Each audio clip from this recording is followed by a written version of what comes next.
Last but not least, Mr. Scudamore, known as Scuds, a tall, aging man of upright stature, taught woodwork, and when I first joined the school, he took my form for physical training.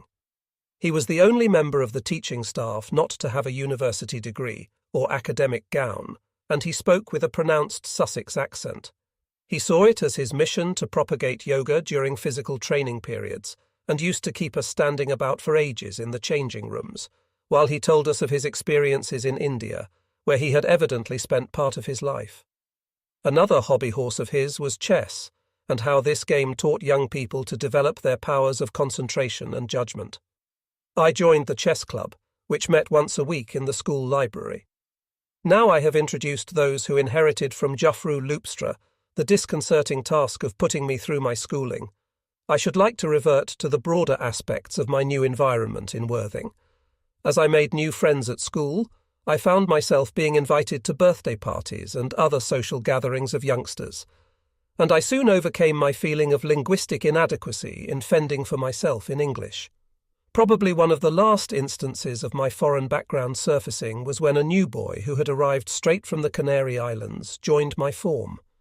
His name was Peter Wharton, and his linguistic past was as Spanish as mine was Dutch. It was almost certainly because we felt we were slightly different from the natives that we struck up a close friendship and frequently visited one another's homes. Peter lived with two of his aunts who had come to Worthing from Argentina, while his father lived elsewhere with his mother and younger sister. In early 1938, Peter left Worthing to go to a boarding school at Bembridge on the Isle of Wight, but we remained in contact by correspondence until we both joined the forces in 1942. Gerald Granger, who also attended the high school, was one of my first close friends in Worthing. He had an elder brother named Pat, as well as a baby sister called Dawn.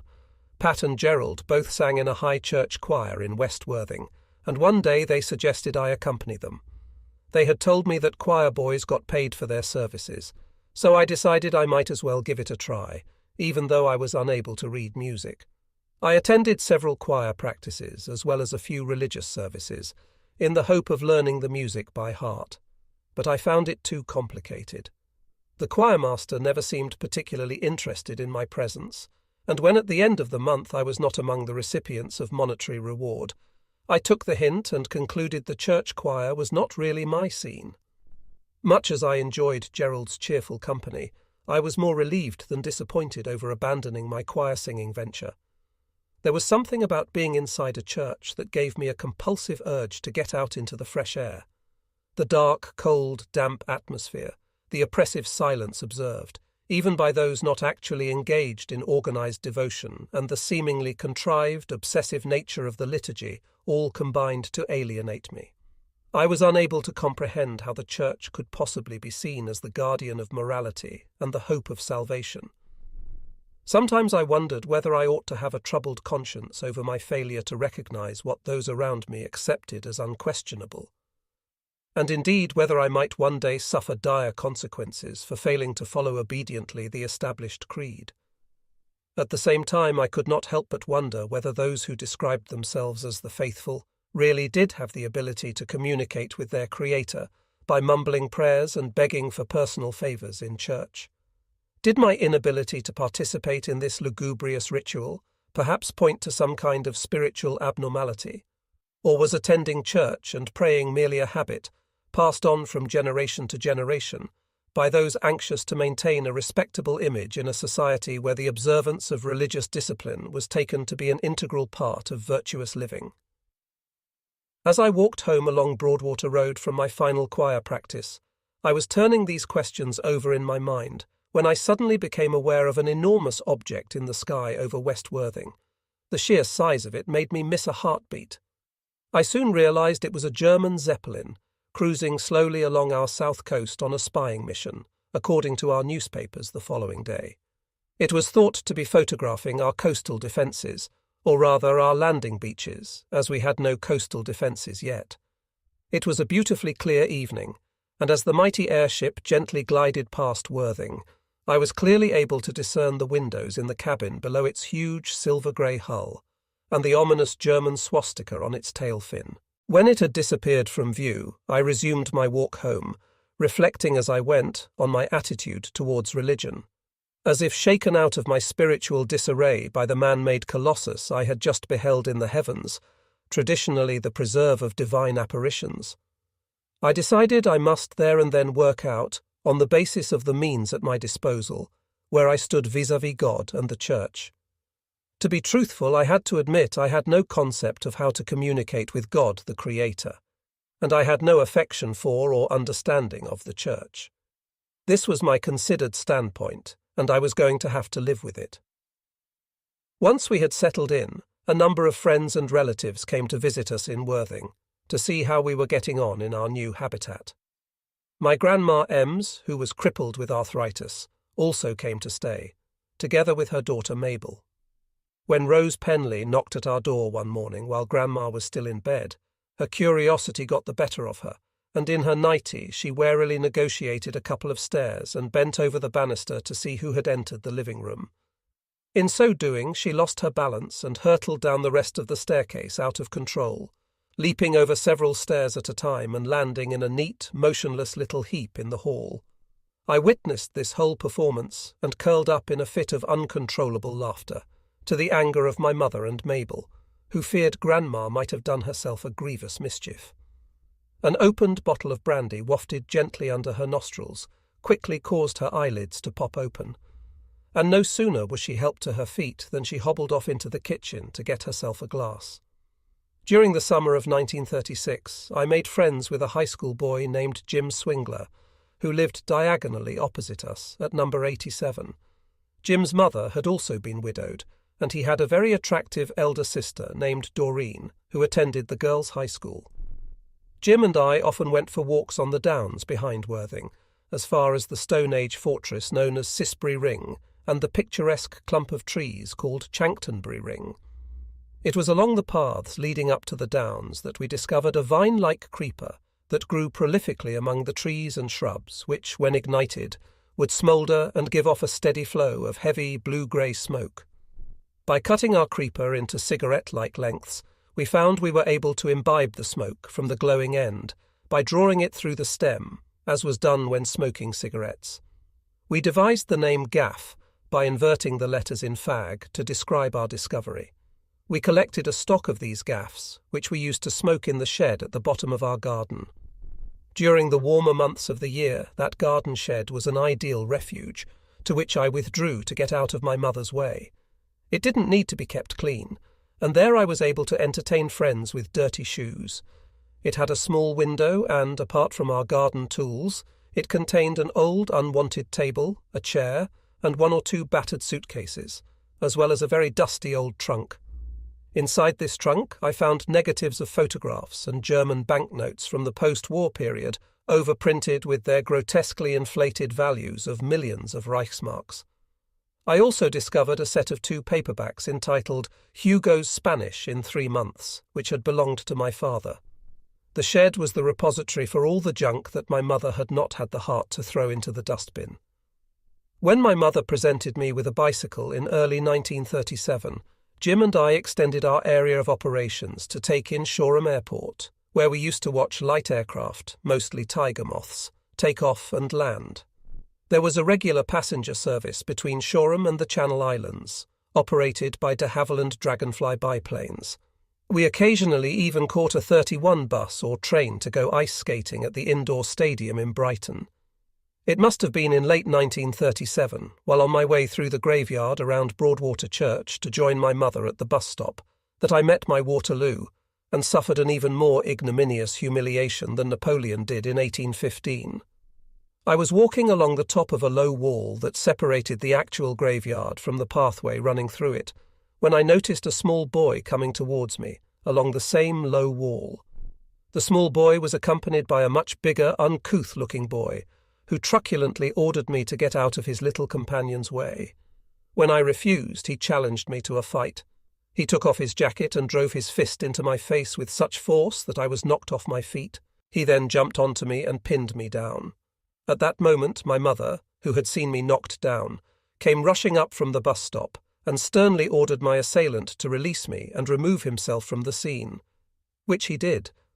I do not think Napoleon could ever have felt more ashamed and demeaned than I did, as my mother led me to the bus stop with a huge black eye slowly burgeoning into full blossom. Following the Anschluss, Germany's annexation of Austria, in March 1938, the stream of Jewish refugees fleeing from Nazi persecution soared. Many sought sanctuary in Britain, and local welfare organizations appealed to families to offer shelter to fugitives without adequate means. One of my mother's friends prevailed upon her to volunteer to take such a refugee aboard at 82 Shandon Road. It thus came to pass that one day in late 1938, a very large, fat, boorish young Viennese Jew named Erwin Spitzer arrived to join our household. We found it hard to believe his claim that he was aged only 15. So did our bus conductors when he demanded a child's half-fare ticket. His table manners were appalling, his appetite insatiable, and every evening after supper he helped himself to a hat belonging to my mother, she was our only hat owner, before disappearing into the loo, where he remained for about an hour, allegedly saying his prayers with his head appropriately covered, as prescribed by Jewish custom. I do not recall how my mother eventually got rid of him, but we were mighty glad when he departed.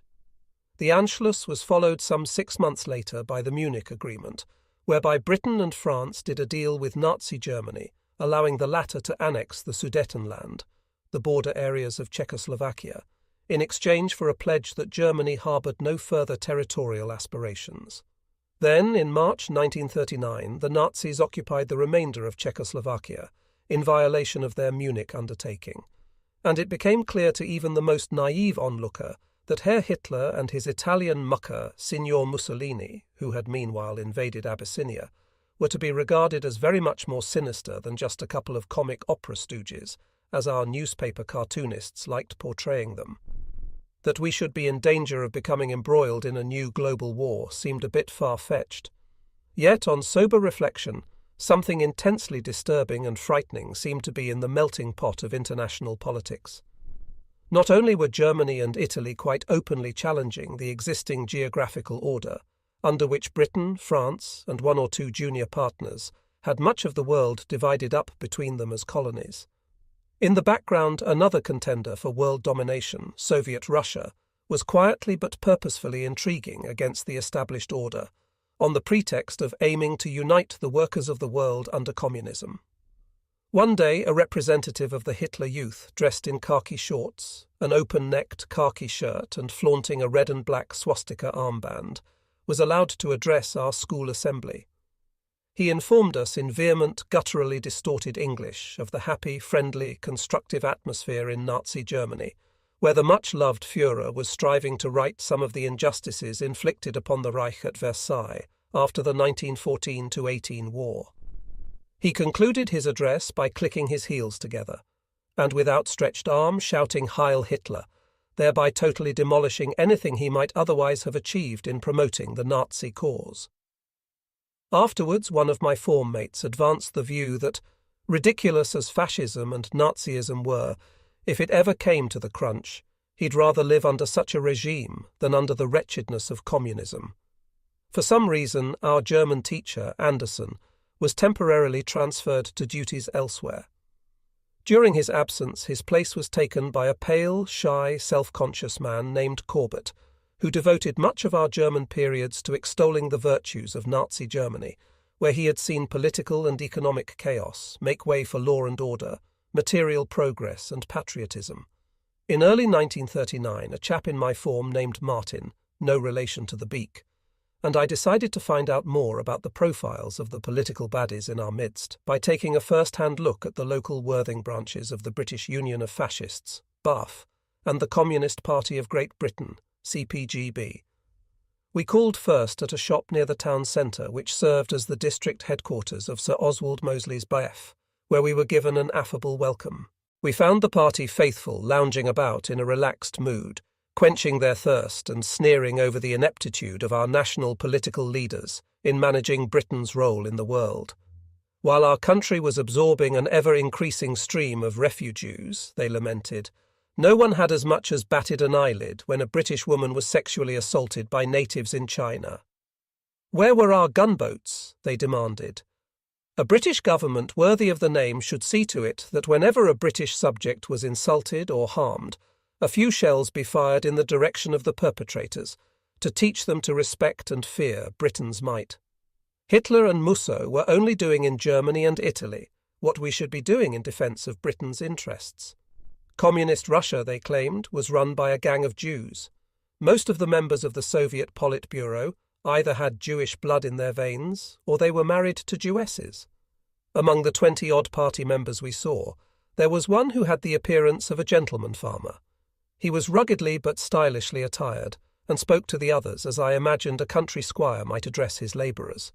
He ordered one of his henchmen to look after us, as we showed promise as potential future members, and he handed us some copies of the Buff newspaper action, which he felt sure we would find well worth reading. He also gave us wads of propaganda leaflets, which he asked us to pop into letterboxes in our respective neighbourhoods. In contrast to the pub-like atmosphere at the BUF, the local chapter of the CPGB gathered in what looked like a Methodist church hall. We were politely invited to take our places in the neatly set-out rows of chairs facing the local party secretary, who was seated at a table working on his papers. In the corner, beside the secretary, a lectern had been set up. The hall was adorned with red flags, pictures of Marx, Lenin and Stalin, and a huge banner bearing the slogan, "Workers of the World Unite." Martin and I sat down among the 20 or 30 party faithful and waited, poker-faced. Eventually the secretary called the meeting to order by inviting the assembled comrades to stand up and sing a communist hymn, the words of which the congregation knew by heart. We then resumed our seats to hear the secretary talk about current local party activities. This was followed by the singing of another red hymn, and then the volunteer of the week was invited to take his place at the lectern and present his painstakingly prepared summary of the past week's political events, as reported and commented in the Daily Worker. One of the subjects dealt with was the use by the Italian army of vicious dum-dum bullets against innocent victims in Abyssinia. Another was the Soviet bone of contention that Moscow was being slighted by the Western world's governments, in that they invariably only sent minor officials to discuss with top Soviet leaders such burning issues as measures needed to contain fascist expansion. When he had finished, he was applauded, and the secretary commented on the points he had raised. Questions were then invited from the auditorium and answered with dogmatic expertise. After the singing of their Internationale, tea and biscuits were served and the meeting disbanded. No one showed any interest in us, and we were given no leaflets to distribute. Following our brief exploratory calls on the local centres of extreme left and right-wing political persuasion, Martin and I concluded that, unlike the fascists, the drab, classless, humourless communists had appeared impressively well organised, and they had conducted the meeting we attended in a purposeful and business-like manner. For all their relaxed, affable bonhomie, the fascists had projected an image of a superficial and gullible, jeering and scoffing rabble, officered by the gentleman farmer, or whatever he really was, whose innate superior bearing and command of English made him stand out above his rank-and-file underlings. For a while I kept as souvenirs the BF newspapers and leaflets he gave me, but later, during the war, consigned them to the dustbin for fear of their somehow being discovered and handed to the police, which might have led to my arrest and detention under Emergency Law 18B. Both the BUF and the CPGB demanded from their followers mental acrobatics, which precluded open-minded thought and personal independent judgment. Party dogma had to be accepted and inwardly digested without question, in much the same way as demanded by the world's main religious faiths. The BF's obsession with British superiority seemed not only ridiculous, but also self-defeating, and despite my antipathy towards Erwin Spitzer, there seemed to be no logical reason, let alone the slightest justification, for nurturing hatred towards the entire Jewish race. The communists, for their part, also fostered emotive prejudice in putting across their message. Besides lashing out at their natural enemies, the fascists, they directed much unreasoned venom at the existing establishment and economic order, and with their slogans, hymns, and half-truths, they were clearly manipulating their followers. Probably because I had been spared religious indoctrination and had spent the earlier part of my childhood in Holland among people with different traditions and customs, I intuitively repudiated blind prejudice and intolerance, whether it was motivated by patriotism, religious conviction, or political ideology. During the early months of 1939, the British government, as if at last aroused from its make-believe dream of peace in our time, was finally seen to be reacting tangibly to Germany's invasion of Czechoslovakia and to Hitler's bellicose tirades against decadent British plutocrats in the service of international Jewry. Every citizen of the United Kingdom was issued with a gas mask, and air raid wardens were appointed to deal with the enforcement of blackout arrangements and other problems, which were likely to arise in the event of enemy air raids. I was one of many who thought that these measures were merely intended as a clear, demonstrative warning to Hitler not to engage in further military operations against his neighbours. Surely the Germans didn't seriously want a war any more than we did? In order to get a bit of extra German language practice, I decided in April 1939 to write to my childhood playmate Gunther Eisenbeck in the Van Diepenburgstraat in The Hague, suggesting we start corresponding in both English and German and correcting one another's mistakes in the process. Gunther enthusiastically agreed to my proposal. In his letters he seemed obsessed with finding out about Germany's reputation abroad and any fear the Nazis might be generating of a new major war. In a letter dated the 8th of August, 1939, some 3 weeks before the outbreak of the Second World War, he advanced the view that in Germany there was hardly any fear of another war, since the Germans knew that Adolf Hitler would never allow things to go that far. But, he went on, if a war could not be avoided, Germany could depend on her most modern defences, in the West as well as in the East.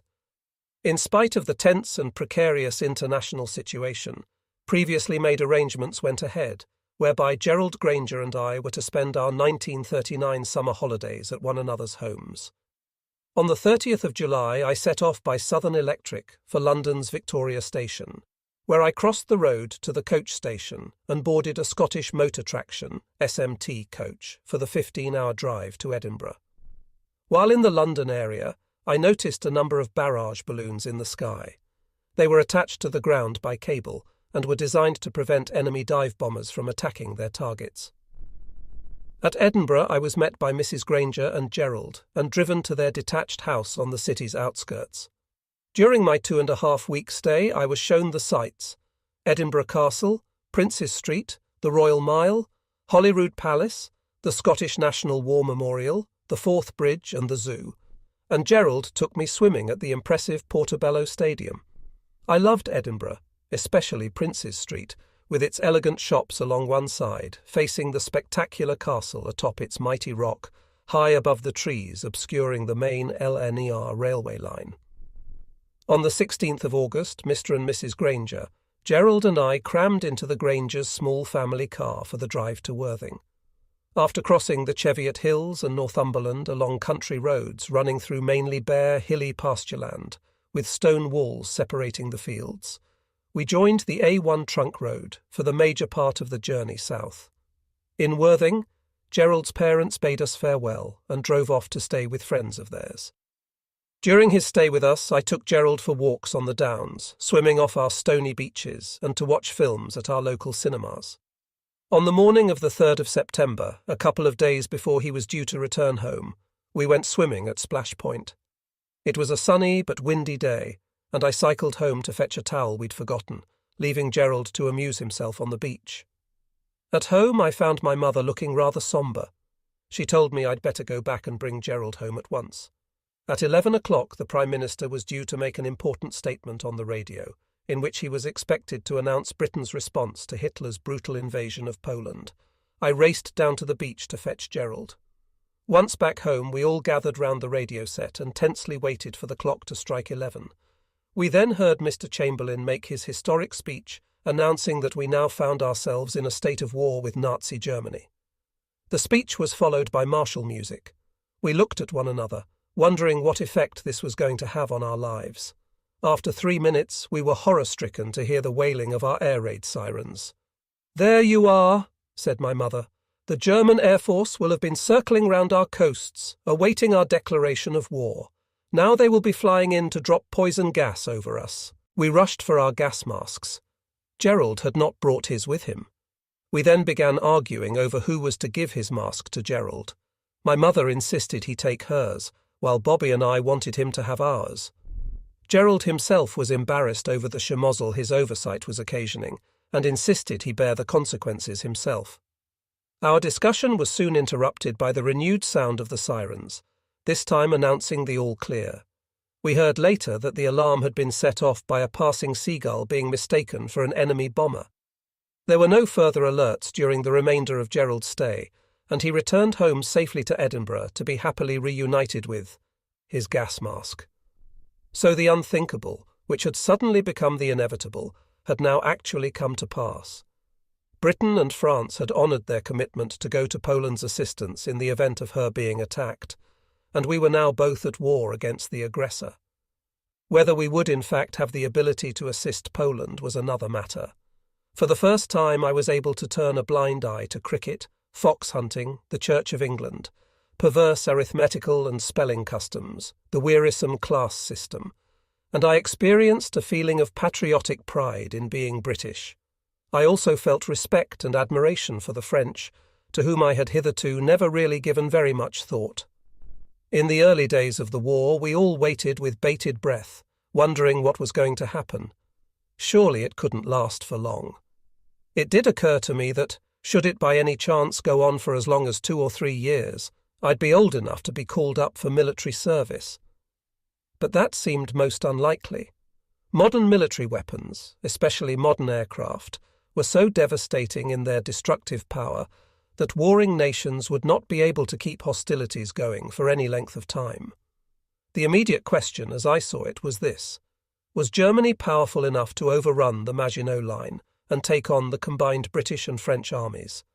Or, alternatively, were the Allies in a position to launch an attack on Germany? Such were the idle thoughts of a schoolboy observer contemplating the military scene. I was in for some startling surprises. The news from Poland was heartbreaking. The Germans just blasted their way forward, crushing with their vastly superior military machine everything that stood in their way. In the midst of Poland's desperate struggle against the Nazi invaders came the horrifying news of the Hitler-Stalin Pact, enabling the Red Army to march into Poland from the east. The formerly irreconcilable arch-enemies thus carved up between them their doomed, helpless victim. While our Polish allies were being ruthlessly wiped off the map, there was ghostly inactivity along Germany's border with France. It seemed neither the Germans nor the Allies felt ready to embark upon the decisive battle. At home, the first indication of a change from peacetime normality was the scrapping by the BBC of its regular programmes, which were replaced by non-stop popular music, interrupted only by frequent news bulletins and official announcements. A Ministry of Information was set up to counter Dr. Goebbels's propaganda apparatus. Our media were soon matching the Germans in the fierceness of their invective. Dear old Mrs. Penley, our neighbour, was a good barometer in assessing the effectiveness of our new information ministry. Shortly before the outbreak of war, she told me the majority of Germans were decent people, only their leaders were wicked. A week or so into the war, she declared that the only good German was a dead one. The BBC was, of course, continually reminding us of the need for strict adherence to total blackout during the hours of darkness, and ARP, Air Raid Precautions wardens, patrolled the streets at night to make sure no light was visible. When school resumed at the start of the 1939 autumn term, it was business as usual. The Polish tragedy was over, and apart from the odd skirmish at sea and in the air, the warring nations confined themselves to hissing polemics at one another, and preparing for the momentous battles that inevitably lay ahead. Ever since our move to England, my mother had managed our financial affairs with seemingly miraculous expertise. She kept us properly fed and clothed on the proceeds from having a paying guest occupy part of our house. My main contribution to routine domestic chores consisted of looking after the garden, mowing the lawn, cutting the hedge and the unwelcome task of weeding, fetching in the coke, doing the drying after my mother had washed up, helping with the shopping, and keeping my room tidy. Needless to say, the wild enthusiasm with which I accomplished these tasks varied from plain zero to a grudging acceptance that I couldn't very well expect my mother to do everything. in view of the financial constraints fate had placed upon us. It is hardly surprising that I viewed with interest any monetarily rewarding activities in which my peers were engaged. My own first gainful activity was to deliver vegetables to customers' homes on behalf of a shop in Montague Street, but this was just a Christmas job. I then began scouting around for vacancies for paper boys and eventually got fixed up with a newsagent's on Upper Brighton Road named Dodds, still known by the former owner's name of Sparks. The two Lancashire ladies who ran the shop seemed to take a liking to me and gave me 2 early morning rounds. My urban round involved delivering to houses along the length of nearby Hadley Avenue, on completion of which I set out on my rural round, which took in a large area centred on the village of Sompting. It was certainly a healthy job, and it provided me with the princely sum of 6 shillings a week, placing me in the upper income bracket among paper boys. While sitting in our garden shed one day in early 1940, I decided to look through the old Spanish textbooks which had belonged to my father. I discovered many similarities between Spanish and French in both the vocabulary and the grammar. The book's publishers, Hugo's, claimed their course could be completed in 3 months, which happened to be roughly the period I had left to prepare for the school certificate. Motivated partly by the wish to finish something my father had begun, and partly by an urge to put one over on my school, I decided to have a bash at Hugo's Spanish. I set about it with grim determination and methodically cut myself off from the world at large by locking myself into my bedroom and working until late into the night. As I progressed, my enthusiasm intensified. With some 6 weeks to go to the school certificate, I sought an interview with the Beak to ask him whether I could take Spanish as one of my subjects. Lying through my teeth, I assured him I had a good command of the language, having had Spanish-speaking friends in my early youth. Although no one on the school's staff was able to test my claim, he undertook to apply to Cambridge for a set of Spanish papers for me to be sent to the school at the appropriate time. Having thus achieved what I wanted, I now needed to redouble my efforts to get my Spanish up to the standard of my French and German, which I did at the expense of preparing for the other subjects in which I was to be examined. During my final year at school, I was one of a group of 4 upper 5 B-ers calling themselves the League Unanimous, which pretended to be a kind of closed brotherhood of friends, who, however, never did anything more enterprising or conspiratorial than to stick together at school. The members of our league were Mike Terry, symbol Lew1, an exceptionally eloquent boy who planned to take up journalism, myself as Lew2, Ikey Thompson, Lew3, and Len Upfield, who was Lew4. I frequently visited Mike at his home in Coombe Rise in Findon, from where we used to take his red setter Thor for walks on nearby Sisbury Ring. Throughout the winter of 1939-1940, it seemed as though the war against Germany was never really going to get off the ground. In Britain we looked on aghast as the vast Soviet Union, at the time its population totalled some 180 million, attacked Finland, population 4 million. Under the military leadership of Marshal Mannerheim, the Finns resisted valiantly, but after 3 months of bitter fighting, they had to yield to the numerical superiority of the invader and cede important parts of their territory. Then, on the 9th of April 1940, our war hotted up as Nazi Germany wantonly overran Denmark, where there was virtually no resistance, and simultaneously set about attacking Norway. Despite attempts by our Royal Navy and French forces to establish a beachhead at Narvik, the Germans managed to subdue Norway in the space of 2 or 3 weeks. The Nazis pretended to justify their actions by claiming that Norway had been allowing Allied ships to take refuge in its fjords and coastal waters, and they needed to forestall likely Allied plans to use Denmark and Norway as bases for attacks on Germany itself. I found the whole operation, let alone the pretext, somewhat illogical.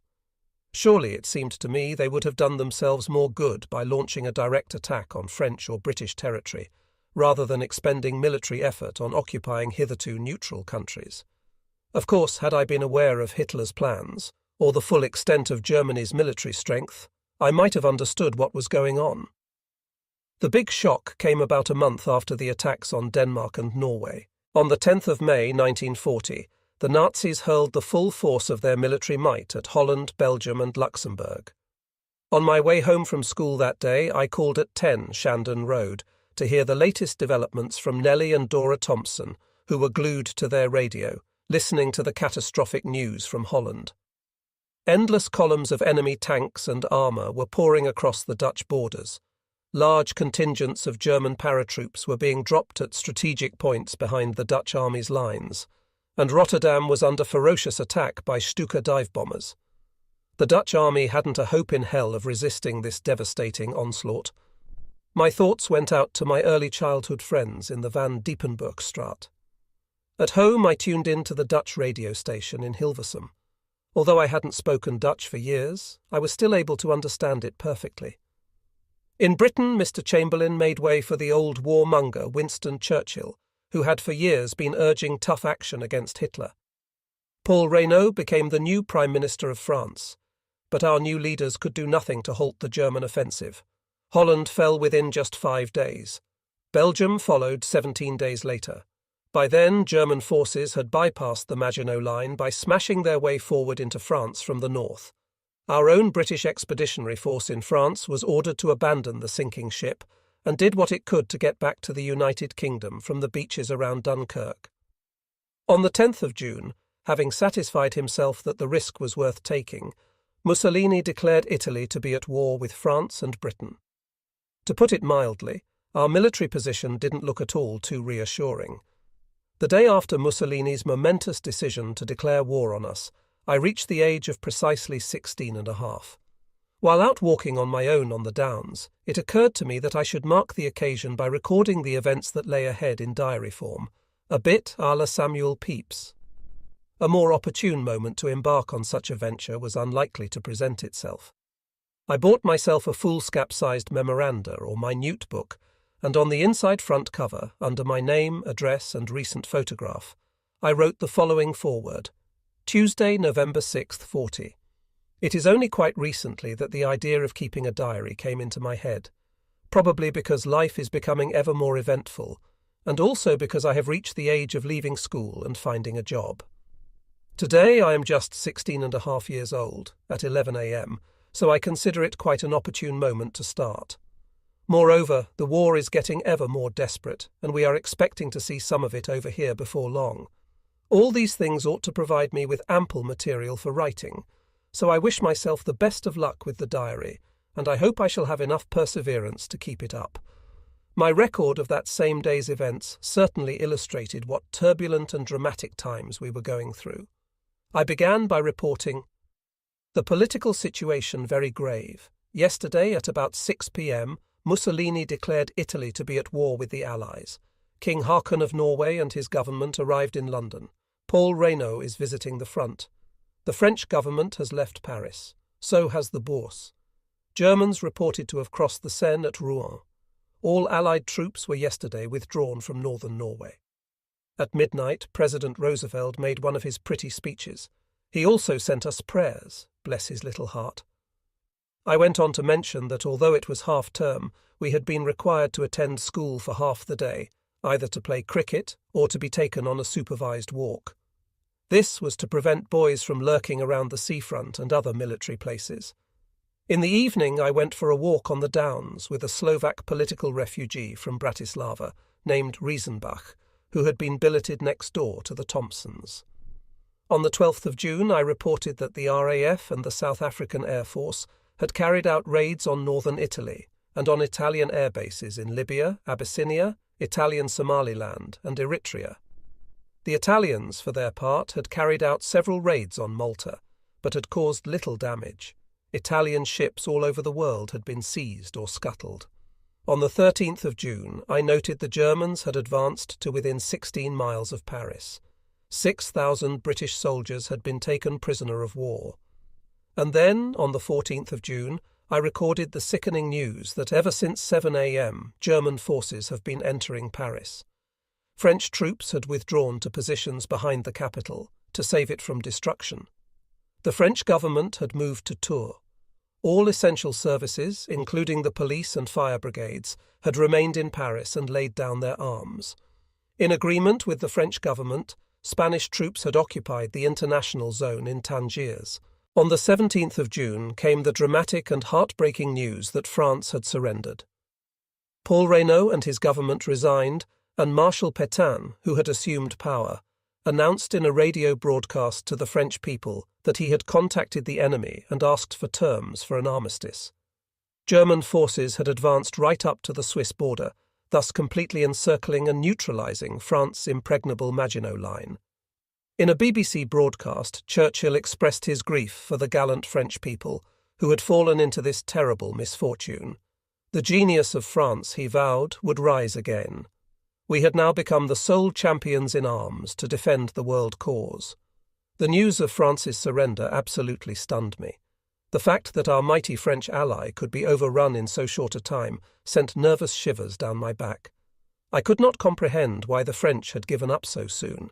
After all, at the start of the war, the Poles had valiantly fought on to the bitter end. The Germans were now free to concentrate all the fury and might at their disposal on attacking us. Hardly a comforting thought. There was more grim news to report on that fateful the 17th of June 1940. The Soviet Union delivered ultimatums to Estonia, Latvia and Lithuania, requiring them to replace their existing governments with administrations sympathetic to the USSR. Soviet military garrisons in these three Baltic states were to be strengthened. I wondered what was the significance of these Soviet moves, coming at precisely this juncture in Nazi Germany's fortunes. Were the Russians digging themselves in, sensing an impending Nazi attack? I jotted down, somewhat prophetically as it eventually turned out, that I considered the USSR, the USA and the British Empire might well one day end up as allies. As ideological arch-enemies of the Nazis, I thought the Russians might even be planning to attack Germany, or if they considered Germany was likely to emerge victorious, they would annex as much territory as possible, such as India, while their non-aggression pact with Germany still appeared valid. In the aftermath of the shattering events of the 17th of June, Hitler and Mussolini met in Munich the following day to discuss the fate of France. Despite France's acknowledged defeat, fighting continued on all fronts, while French politicians, now evacuated to Bordeaux, declared that France would not accept a dishonourable peace. The Germans made angry noises. In the House of Commons, Churchill made one of his many memorable speeches. It was broadcast in the evening by the BBC, the one that ends with the defiant rallying call, "Let us therefore brace ourselves to our duty, and so bear ourselves that if the British Commonwealth and Empire last for 1,000 years, men will still say, this was their finest hour." It was also in the course of this speech that Churchill referred to the proclamation of our willingness to conclude with the French people a union of common citizenship. On the night of 18th/19th June, the Luftwaffe gave us a taste of things to come by carrying out its most extensive bombing of British targets thus far. Of the 100 aircraft used, they lost 7. Simultaneously, RAF bombing raids over Germany were stepped up. Then, on the 19th of June at 11:30 p.m., our air raid sirens in Worthing sounded. My mother woke me, but I declined to follow official advice and go downstairs with her and Bobby. When, a few minutes later, I heard the sound of a distant aircraft engine, I opened my bedroom window and looked out. A dozen or so searchlight beams were converged on a small area in the cloud cover above Goring. What they appeared to be looking for gradually moved to the north towards High Salvington. Then, after sweeping the cloud over Findon, the searchlight beams moved in our direction, and I heard an aircraft engine heading for the English Channel. Once the supposed intruder had disappeared, I went back to bed. In the morning my mother told me the all-clear had sounded at 3:45 a.m. That day there was only one subject of conversation on everyone's lips: last night's alert. Fuller spent the whole of the English period discussing it and the war generally. On tuning in to Radio Luxembourg on the 20th of June, I heard the relay of a broadcast by the German Reichsrundfunk, reporting that Lyons and Brest had fallen, and that in reprisal for the RAF's bombing of civilian targets, the Luftwaffe had carried out raids against Hull and Billingham. During the day, a Ministry of Information leaflet wafted through our letterbox entitled, "If the invader comes, what to do and how to do it." It pointed out that when Holland and Belgium were invaded, the civilian population had fled their homes, crowded onto the roads in cars, in carts, on bicycles and on foot, and so helped the enemy by preventing their own armies from advancing against the invader. You must not allow this to happen here, it went on. If the Germans come by parachute, aeroplane or ship, the order is stay put. If the commander-in-chief decides the place where you live must be evacuated, he will tell you when and how to leave. Do not believe or spread rumors. When you receive an order, make sure it is not faked. Most of you know and trust your policemen and your ARP wardens. If you see anything suspicious, note it carefully and report it at once to your nearest police station or military officer. Do not give or tell the Germans anything. Hide your food, bicycles and maps. If you possess a car or motorbicycle, thoroughly immobilize it when not in use and hide all fuel. Be ready to help our military in any way. In factories and shops, a system should be organized now by which a sudden attack can be resisted. Think before you act, but think always of your country before you think of yourself. The German Reichsrundfunk's senior English language broadcaster was widely known in Britain as Lord Haw-Haw. His real name was William Joyce. He regularly read the Nazi version of the news over the senders Hamburg, Bremen and Cologne. He had rather a nauseating, supercilious voice, and it sounded as though his nose was permanently blocked. He would begin each broadcast by haughtily announcing, "Germany calling, Germany calling." He was largely disregarded in Britain, and by those like me who were curious to hear what the enemy had to say. He was viewed with a mixture of faint ridicule and dispassionate contempt. Music hall comedians liked making fun of him. As a Nazi propaganda weapon, he was a complete and abject failure. What I particularly enjoyed about both German and Dutch radio broadcasts was their popular music, which I regarded as far more agreeable to the ear than comparable Anglo-American musical fare from the BBC. On German radio, I heard a report on the 21st of June on the meeting between the German victors and the vanquished French in the famous railway carriage in which the 1918